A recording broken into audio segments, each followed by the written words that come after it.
Hey guys, welcome back to my new blog. তো কিছুদিন আগে আমি আর আমার ফ্রেন্ড গিয়েছিলাম আগরতলায় কিছু কলেজের কাজের জন্য।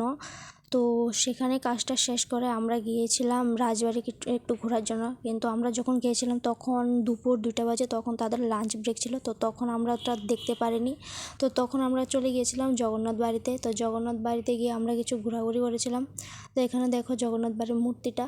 তো যেহেতু অনেক রৌদ্র ছিল, তো মানুষ বেশি একটা ছিল না।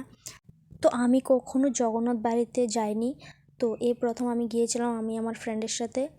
তো জায়গাটা দেখতে খুবই সুন্দর। তো তোমরা যারা এখনও যাওনি জায়গাটায়, অবশ্যই তোমরা এই জায়গাটায় গিয়ে দেখতে পারো। জায়গাটা খুবই সুন্দর।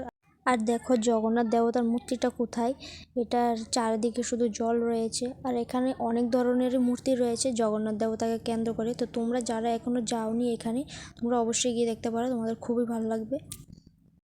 তো তারপর সেখান থেকে আমরা আবার চলে গেলাম রাজবাড়ির দিকে। তো রাজবাড়ির বাইরের ভিউটাই তোমাদের দেখাচ্ছি, কারণ রাজবাড়ির ভেতরে মোবাইল অ্যালাউ না, বা ভিডিও করা কোনোটাই অ্যালাউ ছিল না। তো রাজবাড়ির বাইরের দৃশ্যটা ছিল খুবই সুন্দর। তো তারপর সেখানে একটা পুকুর ছিল, তো সেখানে খুব দারুণ হাওয়া বইছিল। তো সেখানে আমরা কতক্ষণ ভিডিও টিডিও বানিয়ে তো আড্ডা মারছিলাম কতক্ষণ। তো তারপর কিছুক্ষণ পর আমরা সেখান থেকে চলে এসেছিলাম। তো তোমরা যারা এখনও রাজবাড়িতে যাওনি, তো তোমরা অবশ্যই যেতে পারো, খুব সুন্দর একটা জায়গা। তো ভিডিওটা কেমন লাগলো তোমরা অবশ্যই আমাকে জানিও। টাটা।